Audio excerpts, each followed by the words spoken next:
I already made another video today. That's going to come out a little bit later. But these are just a bunch of items that I've had for a while, just haven't talked about. The first thing I want to talk about, though, is the toothpick. I know there are a lot of people that are waiting for their toothpick orders, and I thank you so much for your patience. The reason I actually delayed things is because we did do a little bit more development. We're making completely custom motors for this, for our purpose. The Amaxino motors are still fantastic, but we decided to make it's going to be such a big product, as it's going to be so widespread that we wanted to have everything right from the start. I didn't want to ship people things that we would have updates for in 2 weeks and they would feel awful because they have the previous version or whatever. So I have delayed things, and then Chinese New Year fell in the middle of this. That delayed things another month in the middle of everything.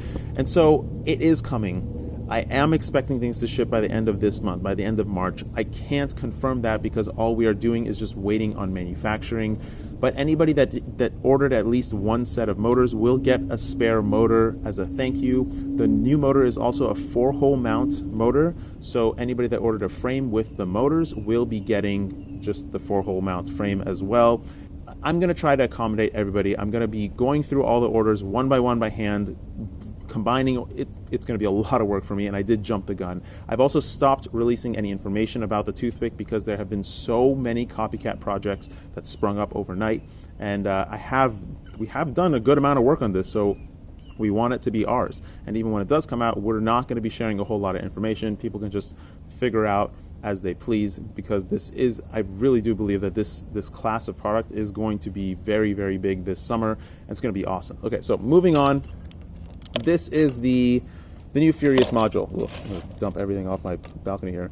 This is the new Furious module. So Furious has been working on a new module, and as you know, they've made a lot of modules. This is a new one that has the Rapidfire clear view type technology. It does have that blending of the two signal processing, image processing.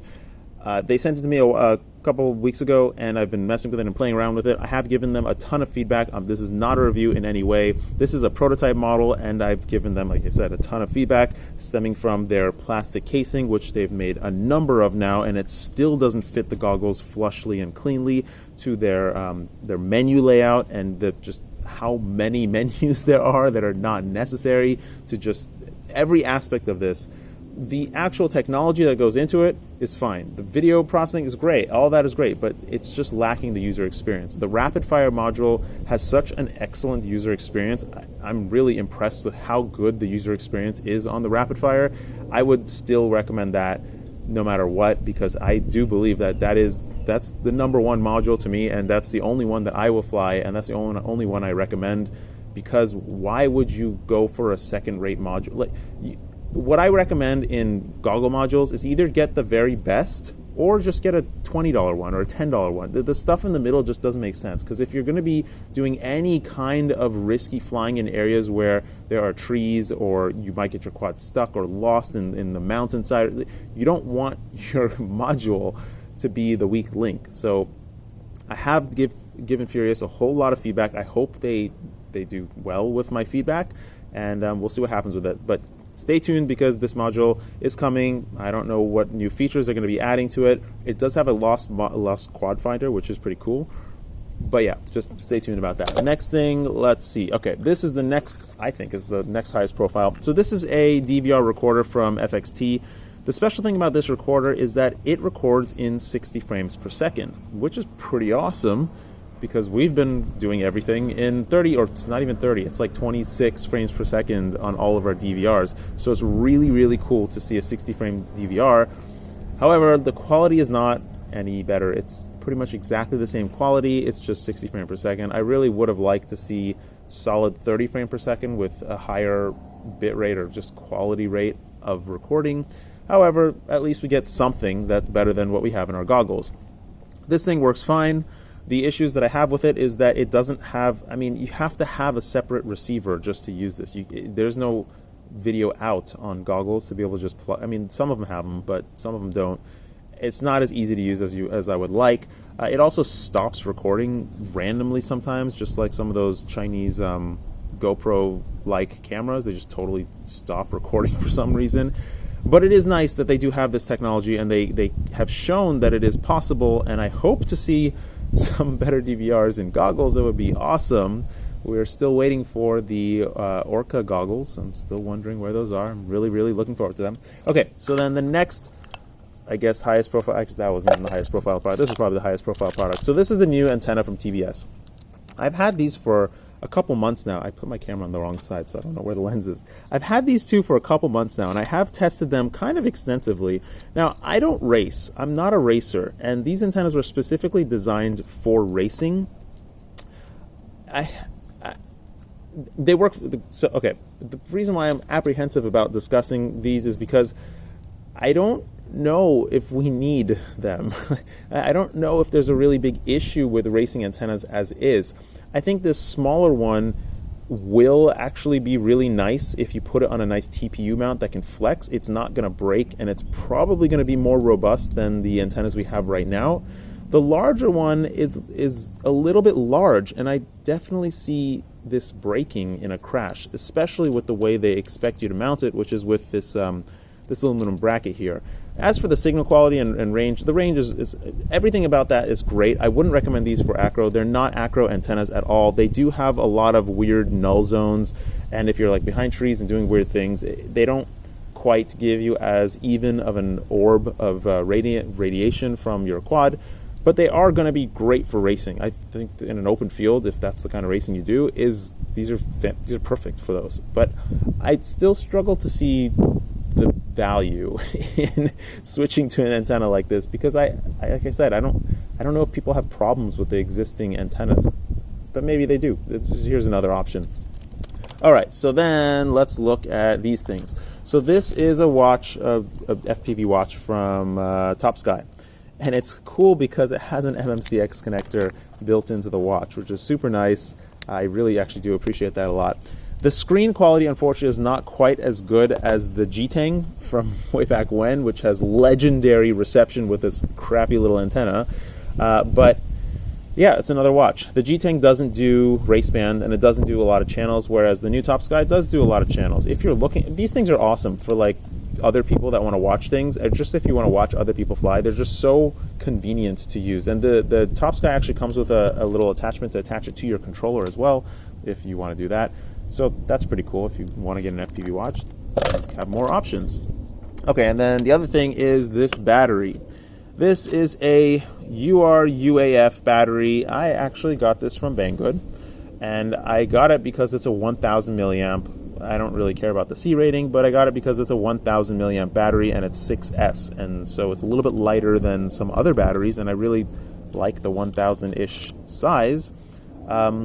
Unfortunately, this is probably the worst battery I have used in my entire FPV experience. It does not give you any power. It's just awful. It's just, do not get a UAV battery from anywhere. It's literally the worst performance. It's like my quad was a 3S quad, even though it had a 6S battery on it, and it's just awful. It doesn't have the C rating. It doesn't have the capacity. There's nothing good about this battery. It is now my soldering iron battery. So yeah. And lastly, I want to talk about the Eachine Tyro79. And the reason I'm just showing you a motor is because I opened the box and I laughed pretty hard. Oh, actually, this is not the last thing. This is the second to last thing. And I laughed pretty hard because it doesn't come pre-built. It comes in pieces. And I don't really have time to build. So I'm like, this is hilarious. I guess I'll just review all the pieces of this quad. So that's exactly what I'm going to do, starting with the frame. So if you take a look at the frame, they cut the arms wrong. So the frame has a whole lot of flex to it, and I do not have any confidence in this frame actually holding up in actual use. Moving on to the motors. The motors are fine. They're totally fine. They are, what, 1400 somethings or 1600 somethings? I don't even know what they are. They are 1607s. 1607 2800 kV motors, it looks like. Yeah, so these are going to be 3 or 4S motors on a 3-inch-ish quad or 4-inch-ish quad. The motors feel great. The wires are just total garbage. They are those wires that just they're the same windings, and they just extend from the windings.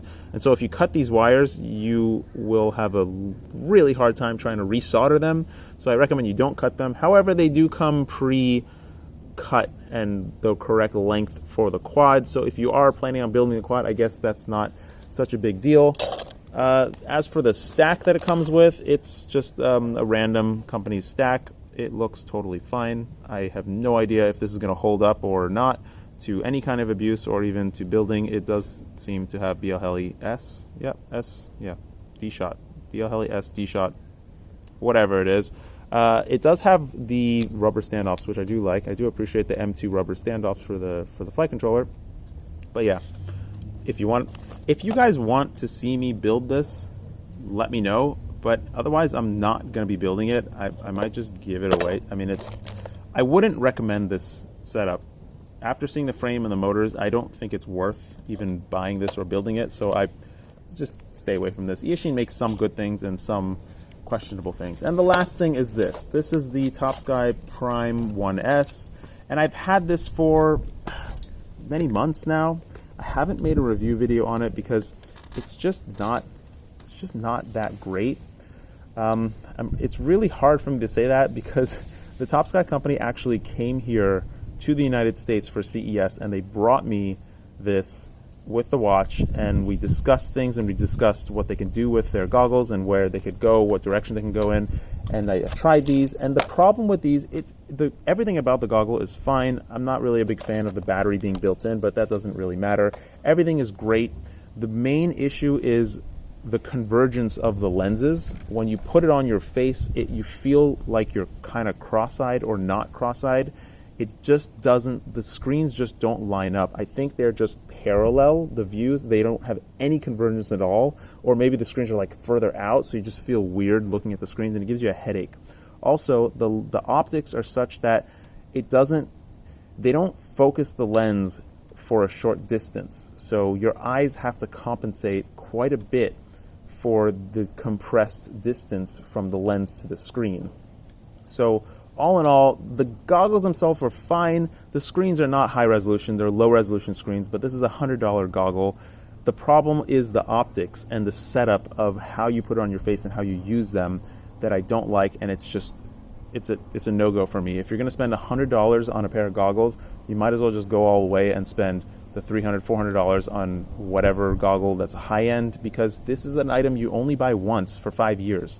You don't buy this over and over. And if you buy a $100 pair and then another $70 pair and then another $100, well, you could have just bought the good pair from the get-go and not have to deal with all that stuff. Now, I know there's a lot of people that are starting out and they want just a cheap pair of goggles to just learn to fly.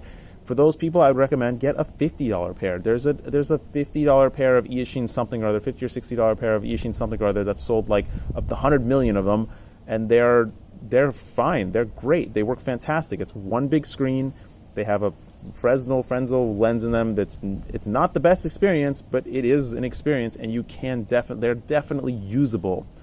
This one gives you a headache. You can't wear them for a long period of time. At least it gives me a headache. However, it's not all a loss, because I think this form factor that they've come up with is actually an excellent form factor. It's not a whole lot bigger than a pair of Fat Sharks, and I think that if they did find screens, because the difference between this and pair of Fat Sharks is that the Fat Sharks or any kind of real goggle is going to be using small, tiny little micro displays, and those small, tiny micro displays, they're really expensive, really hard to source. And that's really the main reason why there haven't been a lot more goggles that come out.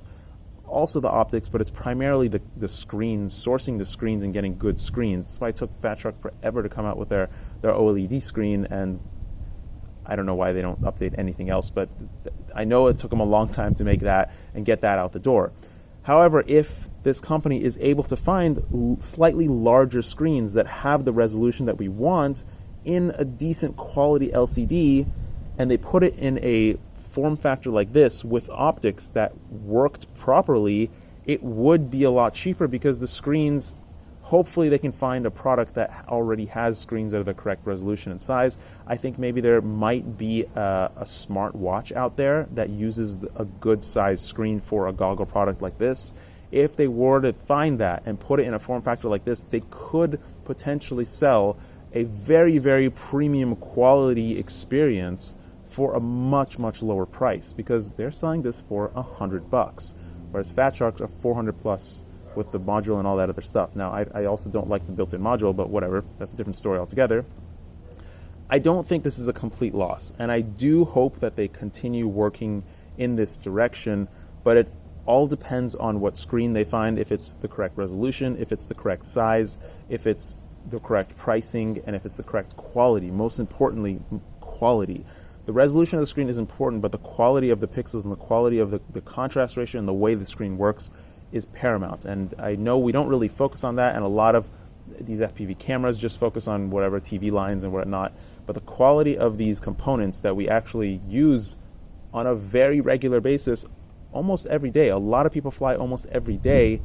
We really want something that works well, and that's unfortunately something that's somewhat lost on the Chinese companies. They just want more and more and more and more. They don't realize that if they just worked on one good thing, they would probably be more successful, because more people would buy that one quality good thing, and plus the margins are probably high.